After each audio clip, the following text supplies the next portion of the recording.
India Legal presents Courts Roundup.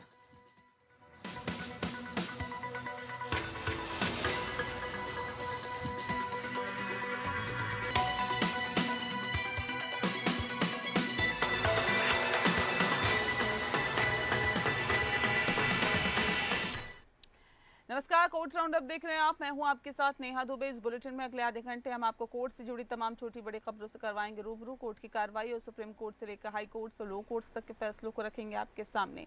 आइए शुरू करते हैं courts roundup. India Legal presents Courts Roundup.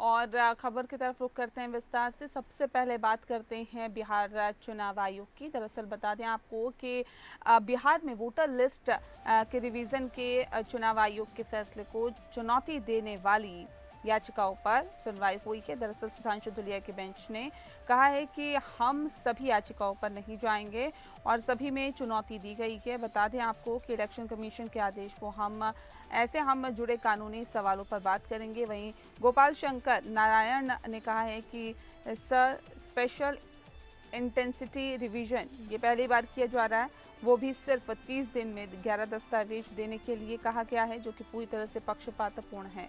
उन्होंने कहा कि नियमों को दरकिनार कर कानून से अलग हटकर चलाया जा रहा है और ये एक भेदभावपूर्ण है।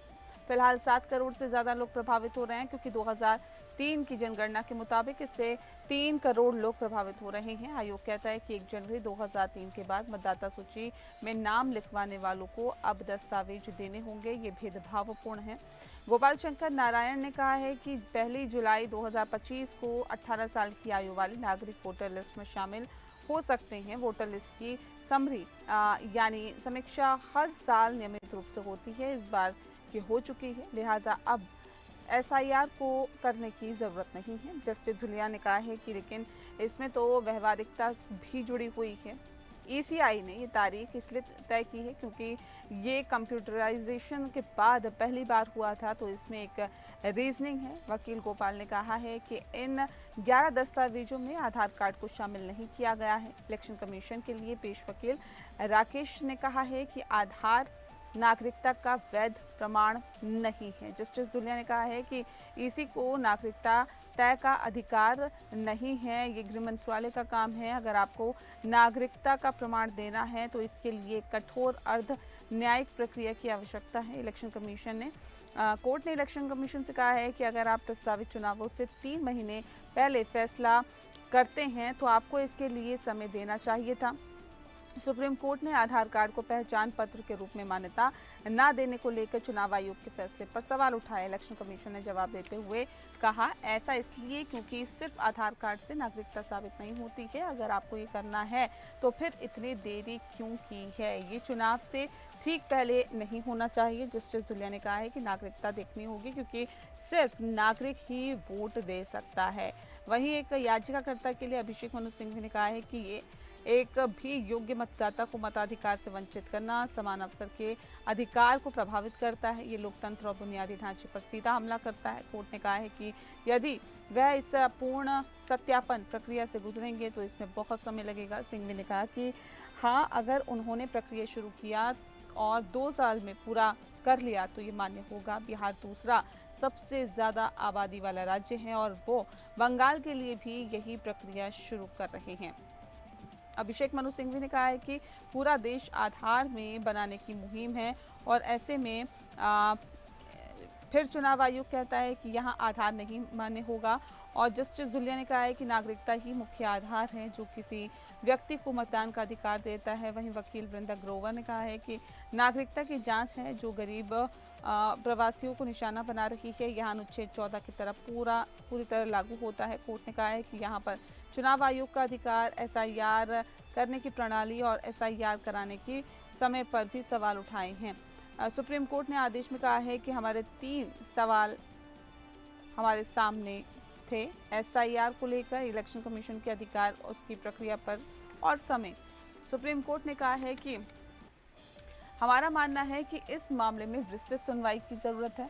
28 जुलाई को इस मामले की अगली सुनवाई होगी। एक हफ्ते में चुनाव आयोग जवाब दाखिल करना है और ऐसे में साथ ही कोर्ट ने कहा है कि हमारा मानना है कि न्याय के हक में चुनाव आयोग Aadhaar card, election voter ID card और राशन कार्ड को भी दस्तावेजों में शामिल करने पर विचार करें। कोर्ट ने साफ कहा है कि 3 दस्तावेजों को शामिल करना है या नहीं, ये चुनाव आयोग को तय करना है। कोर्ट ने कहा है कि अगर आयोग इन दस्तावेजों को शामिल नहीं करता है तो उसका भी आधार हमें अगली सुनवाई पर बताना होगा।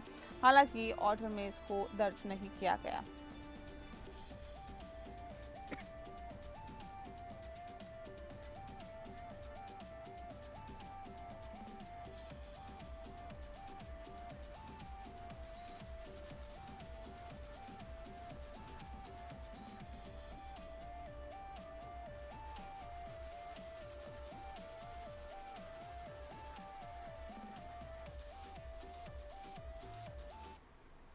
और आइए अब वेब रिपोर्टर से समझते हैं कि सुप्रीम कोर्ट के पहले फैसले के आधार पर आधार की वैधता बतौर पहचान दस्तावेज आखिर क्या है।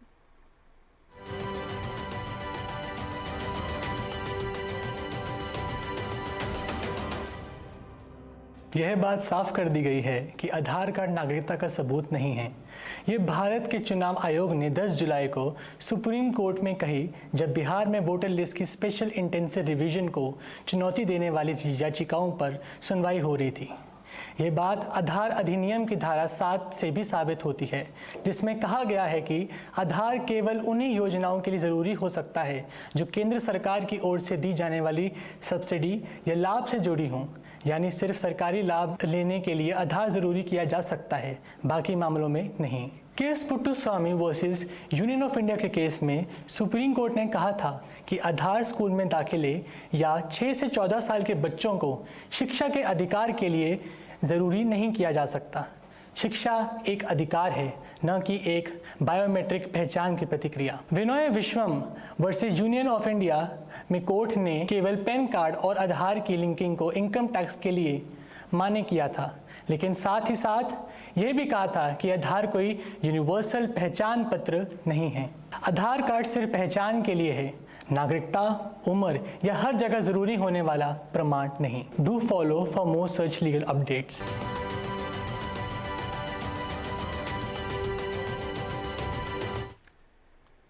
अगली खबर का रुख करते हैं। सामाजिक विविधता सुनिश्चित करने के लिए सुप्रीम कोर्ट और हाई कोर्ट कॉलेजियम में SC, ST और OBC न्यायाधीशों को शामिल करने की मांग की गई है। चेन्नई एडवोकेट फोरम ने CJI BR गवई को सुझाव दिया है कि कॉलेजियम में कम से कम एक OBC और SC, ST न्यायाधीश को शामिल किया जाना चाहिए। आइए समझें मांगों के पीछे कारण क्या। सुधारात्मक न्याय, ये दशकों से चली आ रही संरचनात्मक बहिष्कार को सुधारने के लिए एक संस्थागत सुधार होगा। विचार विमर्श में दृष्टिकोण, सामाजिक सुधार रूप में वंचित पृष्ठभूमि के न्यायाधीश विचार विमर्श में गहराई और अनुभव लाएंगे। संवैधानिक वैधता, ये सामाजिक न्याय सुनिश्चित करने के संविधान लक्ष्य को पूरा करने में मदद करेगा। इस मांग के समर्थन में कुछ आंकड़े भी प्रस्तुत किए गए हैं जो बताते हैं कि उच्च न्यायपालिका में SC, ST और OBC समुदायों का प्रतिनिधित्व कम है। हाल ही में सुप्रीम कोर्ट ने अपने द्वारा अनुमोदित न्यायाधीशों के नामों की जानकारी प्रकाशित की है, जिसमें बताया गया है कि 221 हाई कोर्ट न्यायाधीशों में से केवल 8 SC और 7 ST समुदाय से थे।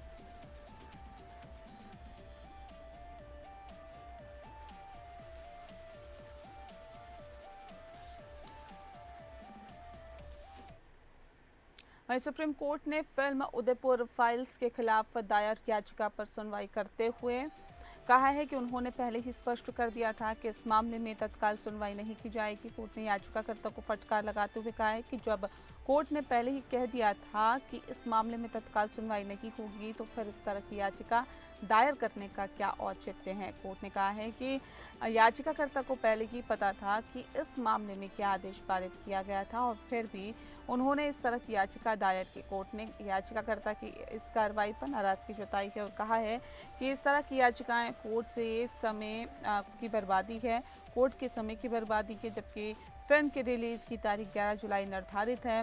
ऐसे में जस्टिस सुधांशु धलिया और जस्टिस जॉय मल्या बागची की पीठ के सामने वकील प्योली ने कन्हैया लाल हत्या मामले में आरोपी द्वारा दायर याचिका का उल्लेख किया है।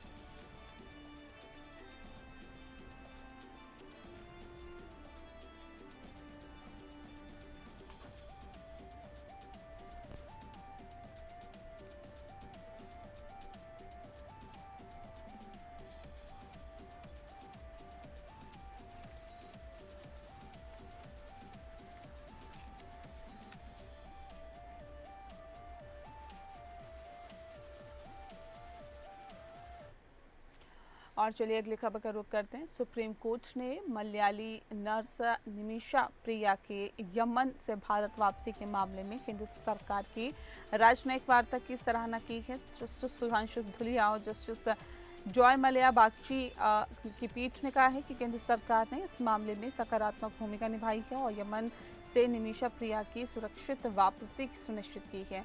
पीठ ने कहा है कि केंद्र सरकार ने इस मामले में आवश्यक कदम उठाए और यमन में भारतीय दूतावास के साथ मिलकर काम किया जाए। कोर्ट ने आगे कहा है कि निमिषा प्रिया की वापसी के लिए केंद्र सरकार की कोशिशों की सराहना की जानी चाहिए। निमिषा प्रिया को वर्ष 2017 में यमन के नागरिक तलाल अब्दो महदी की हत्या के लिए मौत की सजा सुनाई गई थी। निमिषा ने कथित तौर पर अपने पासपोर्ट को वापस पाने के लिए उसे बेहोशी का इंजेक्शन दिया था जो उसके पास था। निमिषा को कथित तौर पर उसके द्वारा दुर्व्यवहार और यातना का सामना करना पड़ा था। इससे पहले निमिषा प्रिया की मां ने दिल्ली हाई कोर्ट में याचिका दायर कर उसकी रिहाई के लिए यमन जाने की अनुमति मांगी थी। उस याचिका पर प्रतिक्रिया देते हुए केंद्र सरकार ने नवंबर 2023 में हाई कोर्ट को सूचित किया कि यमन की उनकी अपील खारिज यमन ने कर दी है। बता दें कि इस पर संज्ञान लेते हुए हाई कोर्ट ने केंद्र सरकार को मां के आवेदन पर निर्णय लेने का निर्देश दिया।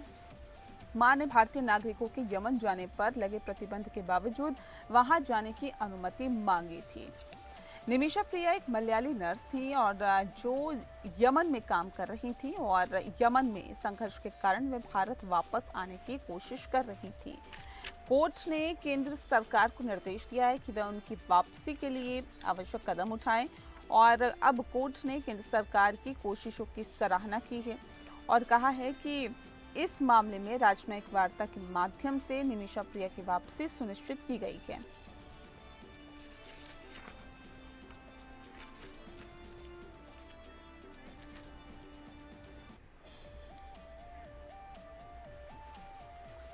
केरल हाईकोर्ट ने कहा है कि हिरासत में यातना पुलिस का कर्तव्य नहीं है और राज्य की मंजूरी की कमी गलत करने वाले पुलिसकर्मियों को बचाने के लिए ढाल नहीं बन सकती है। न्यायालय ने कहा है कि हिरासत में यातना देना एक गंभीर मानवाधिकार हनन है और इसके लिए जिम्मेदार पुलिसकर्मियों के खिलाफ कड़ी कार्रवाई की जानी चाहिए। हाईकोर्ट ने कहा कि हिरासत में यातना देना पुलिस का कर्तव्य नहीं है और ये गंभीर अपराध है। कोर्ट ने आगे कहा है कि राज्य की मंजूरी की कमी गलत करने वाले पुलिसकर्मियों को बचाने के लिए पर्याप्त नहीं है। कोर्ट ने कहा है कि पुलिसकर्मियों को अपने कर्तव्य का पालन करते समय कानून का पालन करना चाहिए और नागरिकों के अधिकारों का सम्मान करना चाहिए। हाईकोर्ट ने कहा है कि हिरासत में यातना के मामलों में कड़ी कार्रवाई की जानी चाहिए और जिम्मेदार पुलिसकर्मियों को जवाबदेह ठहराया जाना चाहिए। कोर्ट ने कहा है कि राज्य को पुलिसकर्मियों के खिलाफ कार्रवाई करने के लिए प्रभावी तंत्र स्थापित करना चाहिए जो कि हिरासत में यातना में शामिल होते हैं। कोलकाता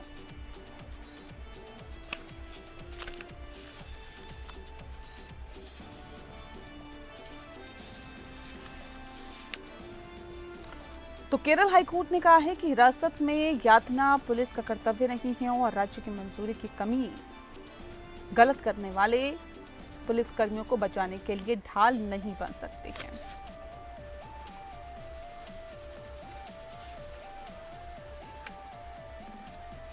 न्यायालय ने कहा है कि हिरासत में यातना देना एक गंभीर मानवाधिकार हनन है और इसके लिए जिम्मेदार पुलिसकर्मियों के खिलाफ कड़ी कार्रवाई की जानी चाहिए।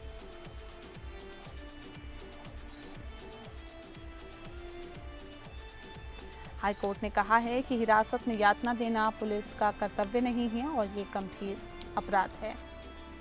हाईकोर्ट ने आगे कहा है कि राज्य की मंजूरी की कमी गलत करने वाले पुलिसकर्मियों को बचाने के लिए पर्याप्त नहीं है।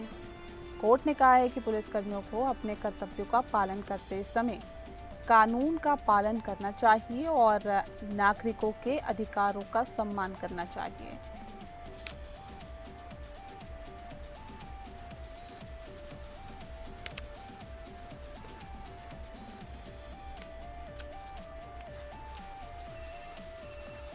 हाईकोर्ट ने कहा है कि हिरासत में यातना के मामलों में कड़ी कार्रवाई की जानी चाहिए और जिम्मेदार पुलिसकर्मियों को जवाबदेह ठहराया जाना चाहिए। कोर्ट ने आगे कहा है कि राज्य को पुलिसकर्मियों के खिलाफ कार्रवाई करने के लिए एक प्रभावी तंत्र स्थापित करना चाहिए जो हिरासत में यातना में शामिल होते हैं।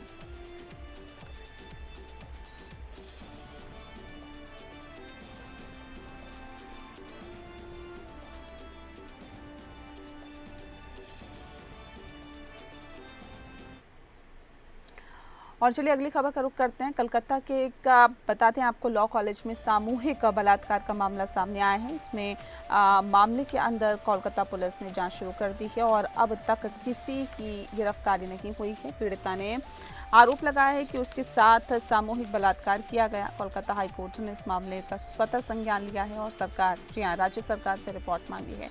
कोर्ट ने कहा है कि इस मामले में स्वतः संज्ञान लेकर जाँच कर रही है और साथ ही साथ राज्य सरकार को निर्देश दिए हैं कि वह इस मामले में की गई कार्रवाई की रिपोर्ट दें। कोलकाता पुलिस ने इस मामले में जांच शुरू कर दी है और पीड़िता का बयान दर्ज किया गया है। पुलिस ने कहा है कि वह इस मामले में दोषियों के खिलाफ कड़ी कार्रवाई करेगी। कोलकाता पुलिस ने दक्षिण कोलकाता के लॉ कॉलेज के आसपास सुरक्षा के इंतजाम बढ़ा दिए हैं। पुलिस ने कहा है कि वह इस मामले में किसी भी तरह की लापरवाही नहीं बरतेगी और दोषियों को बख्शा नहीं जाएगा।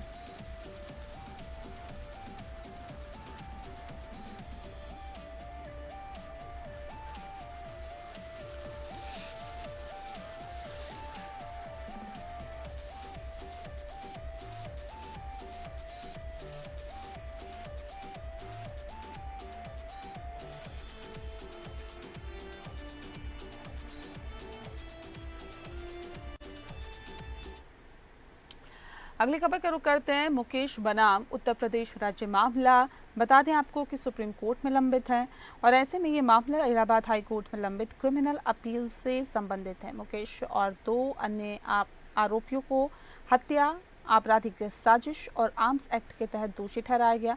हाईकोर्ट ने मुकेश की जमानत याचिका खारिज कर दी क्योंकि उसका आपराधिक रिकॉर्ड था और उसकी भूमिका गंभीर पाई गई।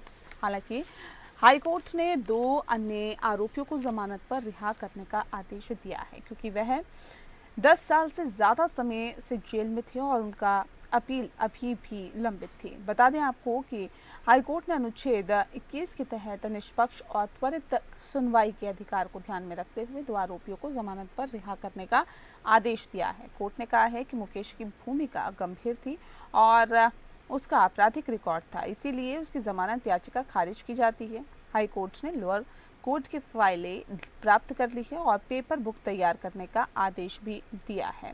इस मामले में आगे की कार्रवाई जारी रहेगी। इस पूरे मामले पर आगे की जानकारी देंगी इंडिया लीगल रिसर्चर धृति हमारे साथ इस वक्त जुड़ गई हैं। धृति, क्या जानकारी है आपके पास? ये याचिका क्रिमिनल अपील नंबर 5130 ऑफ 2022 से संबंधित है। ये जो इलाहाबाद हाई कोर्ट में लंबित है। जो मुकेश होते हैं वे गंभीर रूप से, प्रत्यक्ष रूप से इसमें इन्वॉल्व होते हैं, जबकि ये जो मैटर है उसमें उन पे धाराएं लगाई जाती हैं। दफ़ा 302 हत्या करने के लिए दंड, 120B IPC for criminal conspiracy, और जो मुकेश होता है उसके 2 अन्य सह आरोपी होते हैं जो उसके साथ मिले होते हैं, जिसमें से दिवारी लाल और मुन्ना लाल दोनों ही आरोपी होते हैं। फिर ये मैटर ट्रायल कोर्ट में जाता है। उन पे multiple sections of Indian penal code के तहत उन्हें आरोपी माना जाता है, अपराधी माना जाता है। फिर ये मैटर हाई कोर्ट जाता है और हाई कोर्ट में जो तिवारी लाल है और मुन्ना लाल, उनके बारे में सोचा जाता है अंडर आर्टिकल 21 कि इन्हें right to speedy and fair trial के अंदर ज़मानत दी जाए। और जो मुकेश होता है उस पर और भी कई चार्जेस लगे होते हैं जिसकी वजह से उसे ज़मानत नहीं जाती और वो एक मेन अक्यूज्ड होता है, मेन आरोपी होता है। फिर ये मामला हाई कोर्ट आता है तो हाई कोर्ट जो है वो जो 10 साल से रह रहे थे अक्यूज तिवारी लाल और मुन्ना लाल, उनको बेल ग्रांट कर देती है। फिर मैटर अभी सुप्रीम कोर्ट में चल रहा है, उच्च न्यायालय में पेंडिंग है मैटर। जी बहुत शुक्रिया आपका Thank you. कृति, आपने बहुत ही विस्तार से जानकारी दी, इसके लिए आपका बहुत बहुत शुक्रिया। इसी के साथ बुलेटिन में फिलहाल के लिए इतना ही, मुझे दीजिए इजाजत, नमस्कार। India Legal presents Courts Roundup.